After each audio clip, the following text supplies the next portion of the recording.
A mystic, yogi, visionary, humanitarian, author and poet. Sadhguru is a spiritual master with a difference.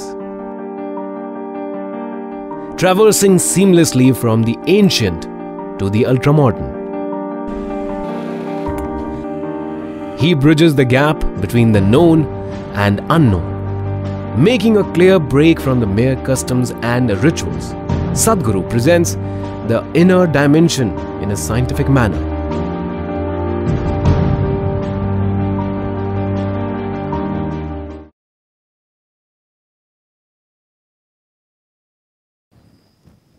The question is not about what you like.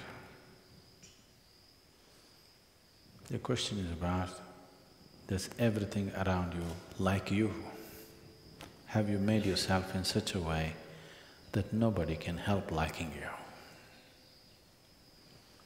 You like something, you dislike something, it doesn't mean anything, because both what you like and what you dislike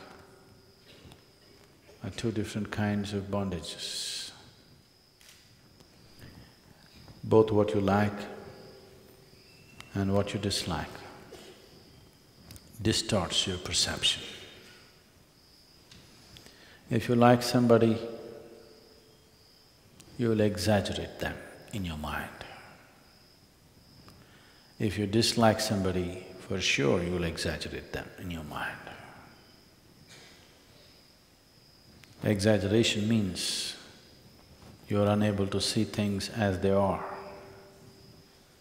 If you're unable to see things as they are, you can never handle life the way it should be. So liking and disliking exaggerates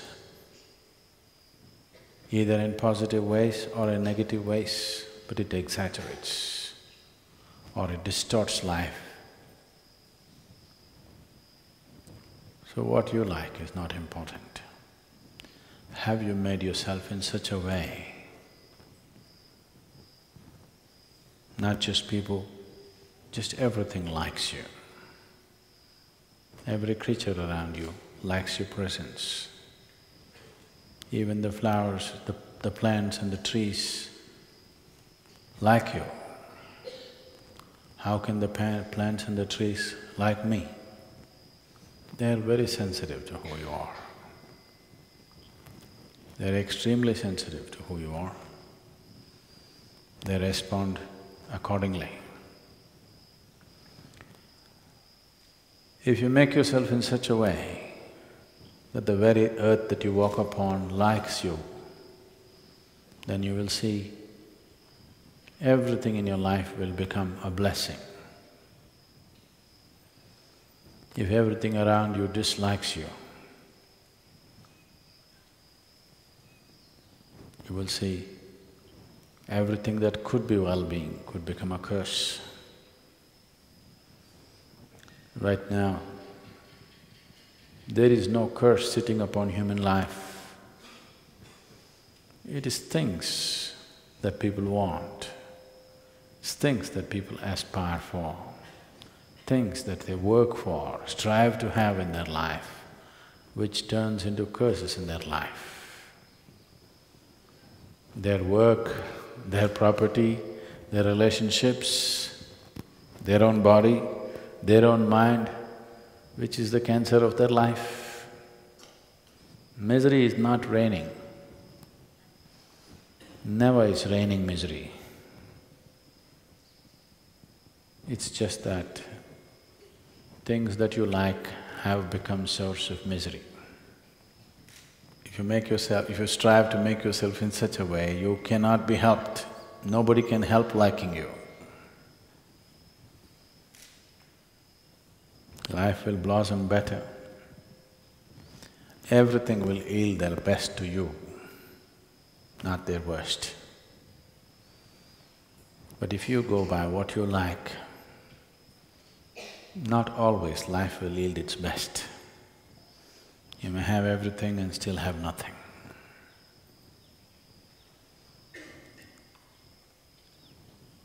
So spiritual process is not about pursuing what you like. It's about striving to make yourself in such a way, even the birds like you, the squirrels like you.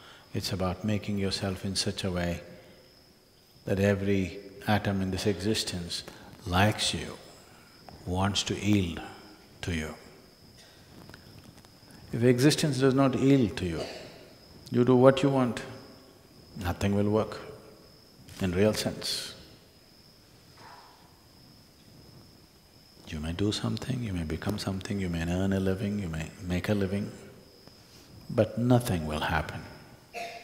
You'll just go through a cycle without nothing tremendous touching your life. So those of you who are living in the ashram, I want you to learn to stand, walk, sit, breathe in such a way that even the stones around you like you.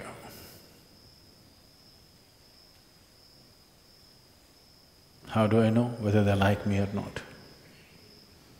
You will know for sure. If you're sensitive about being like that, you will also know, you will also be sensitive enough to know that. If you are never sensitive about these aspects, you will not have the sensitivity to know. Otherwise, distinctly, you will know. Do not become in such a way, everything has to be shouted into your ears. You must become in such a way, if you look at somebody before they speak, you know. For this, you need a certain sense of receptivity. Receptivity will not happen to you if you're too full of yourself. The less you are, the more you receive. The more you are, less you receive. If you're too full of yourself, nothing bigger than your nonsense will happen to you. If there's no such thing as myself, you simply sit here, the whole existence will dance within you. You will become an instrument of the Creator. Otherwise, you will be a bundle of thoughts, emotions, prejudices and rubbish. This is the choice every human being has. Either to exist here as a limb of the Creator, as a Ishanga, we're calling them these days, or to exist here as a bundle of thoughts, emotions and nonsense that you have gathered. This choice is available to us every moment of our life, continuously choosing to be like that. If this striving is there, it will deliver you to a different place of gracefulness, where every stone, every pebble, every rock, every tree, every atom in the existence speaks to you in a language that you can know. Otherwise, you are alone in this vast existence, feeling constantly insecure, unstable, psychologically challenged. It's a choice. It is not a gift, it is a choice. One makes the right choice, right things will happen. One makes the wrong choice, wrong things will happen. It's a very fair and just existence, I want you to know. It doesn't spare anybody. It doesn't spare anybody. It's not like a social structure that some people can get away with wrong things. In this existence, it doesn't spare anybody. It doesn't matter who you are. If you jump off the roof, the earth will break your leg. Yes? Raja, Ranka, Fakir, everybody. Nobody is spared. Doesn't matter who you are. no exemptions.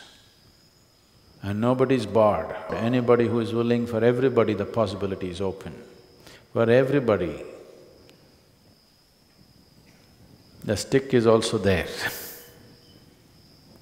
You make the right choices, everything is open. Make the wrong choices, everything will need you in a different way. So if pain comes, suffering comes, misery happens, it's not time to look around. This is always the problem. If you are miserable, you think somebody else need to be fixed. No, no, no, no. If you are miserable, this needs to be fixed, not somebody else. No, I'm miserable, fix the situation for me. No, no, no. If you're miserable, who should be fixed? If you are sick, who should be given the medicine? Shall we give it to somebody else when you're sick? If you are hungry, shall we give the food to somebody else?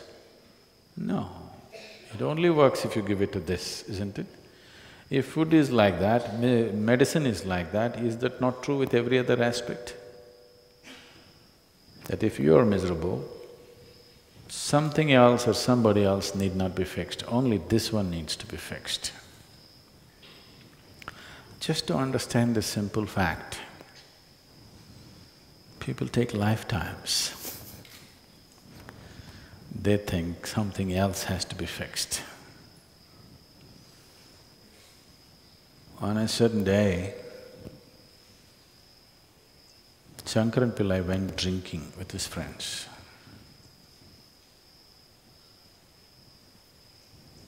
Yogis and drunkards both are timeless, you know. They don't know the passage of time. He went drinking. He intended to go back home at 8 o'clock, but drink after drink and time, he became unconscious of time. When he looked at the watch, it was 2:30 a.m. So he thought it's really late and he wants to get back home quickly, so he took a shortcut. And he was walking through this shortcut on his unsteady legs, and he fell into a thorny bush. His whole face was scratched up. So in this condition, he went home and tried to find the keyhole. That took another half an hour. Opened, went inside, went into the bathroom and looked at himself in the mirror. He was bleeding all over the face. So he opened the medicine chest, fixed himself whichever way he could, and quietly crawled into the bed and slept. Morning 8 o'clock, his wife took a bucket of cold water and threw it in his face. He got up, said, "You idiot, once again drinking?" He said, "No, honey, I haven't touched a drop. 6 months ago when I promised, since then I haven't touched a drop." She held him by the shirt, dragged him into the bathroom and showed him. The band-aid was all over the mirror.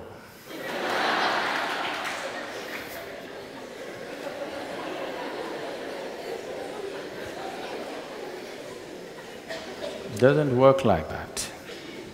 Only somebody who is completely unconscious will do such things. If it's hurting here, you will fix it there,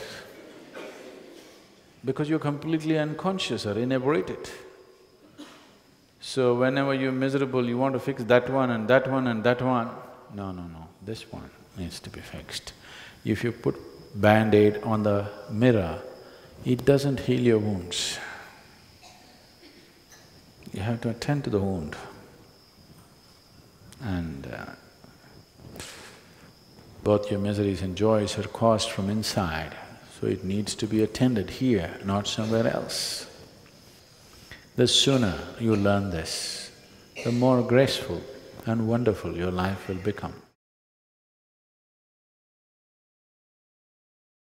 There is a place in the Himalayan region, approximately around 14,700, 14,800 feet above mean sea level, which is known as the Kanti Sarovar. Kanti Sarovar means a lake of grace. It is called a lake of grace because this is where the first yoga program happened over 15,000 years ago. The first yoga program, this was the site, the bank of this Sarovar.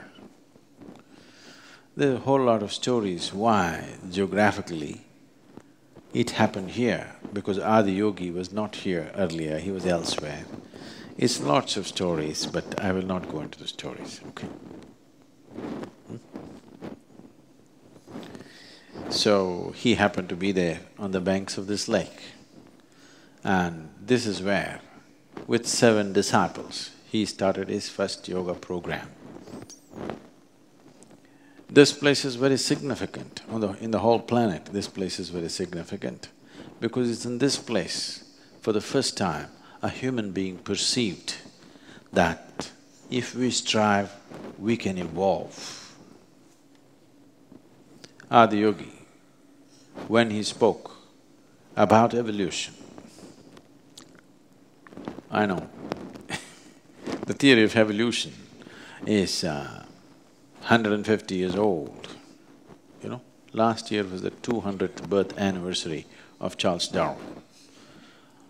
At the age of 54, he propounded, so it is less than 150 years old.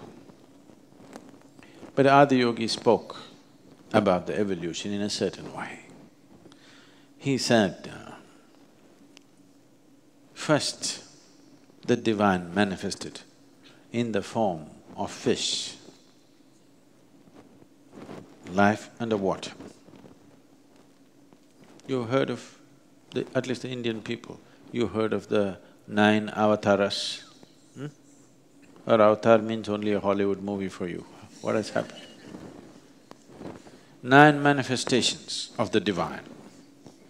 The first manifestation in the form of a fish, life underwater. The second manifestation, tell me what's avatars? Matsya avatara and then what? Kurma avatara, which means a turtle, that means an amphibious life. The second manifestation of the divine is amphibious, half in, half out. The third manifestation is Varaha avatara, divine manifested in the form of a boar. Why a boar? Why it's being referred to as a boar, the third manifestation is, among the mammals, which is the basis for the making of a human being later on. Among the mammals, one animal which is most strongly rooted in its body is a pig. You can't kill a pig easily, do you know this? See, in where we are, the yoga center, the tribal boys, they're going to school, if they see a deer, 3, 4 of them corner it, with a stick, they'll kill it. One thing, they will kill it. So easy to kill a deer. But a wild boar is not like that. You break its body, it will not die. It's very, very strongly rooted in its body.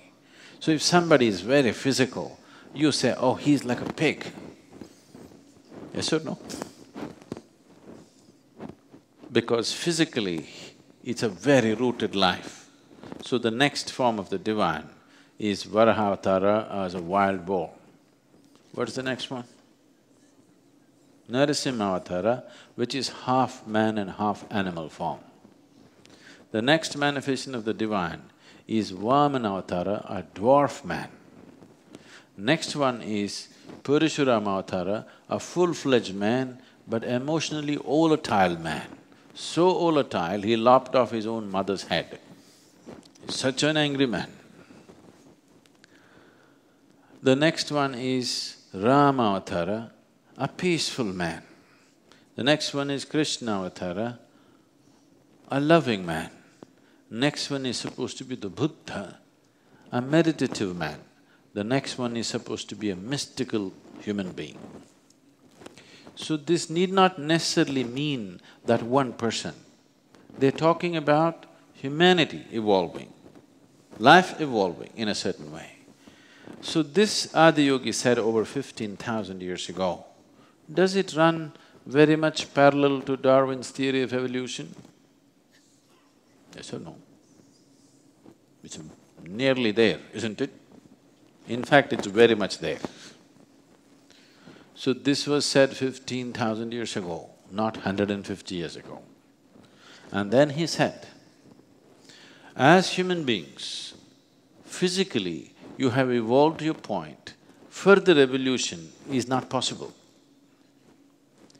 unless some dramatic changes happen in the solar system. It's very uncanny. About 4 years ago, the neuroscientists came up with this fact that human brain cannot evolve further. You can learn to use it better, but it cannot evolve further because the only way it can evolve is either you must increase the size of the neuron to become more capable, or you have to increase the number of neurons. If you increase the number of neurons, clarity will be lost. This happens to many children. When they're born, they're brilliant, but they can't do anything properly because there is no clarity. It takes some time to shed some of the neurons, reduce the number of neurons in the brain, and then they become stable. But otherwise, they're all crackling, they can't do anything straight because there is no clarity. If you increase the size of the neuron, the power or the energy that it consumes is too much. Right now as you sit here, in a resting state, when you sit down, 20% of your calorific energy is being consumed by your brain right now, even if it's not doing anything very creative.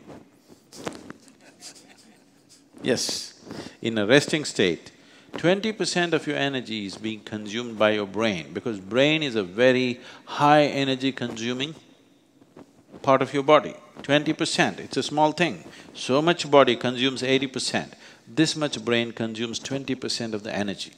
If you increase the size of the neuron, the volume of energy that it consumes will become such, the body cannot sustain it. So neurologists are saying human brain cannot evolve further because the physical laws will not allow it. The laws of physics will not allow it. So he said physical evolution is finished according to the laws of physics. That's a modern statement. Adiyogi said, unless the dynamics of the solar system changes, which means unless the physical laws change on the planet, evolution cannot go further than this. But you can evolve in ways which are not physical, and there is a way to do it. If you strive, you can evolve.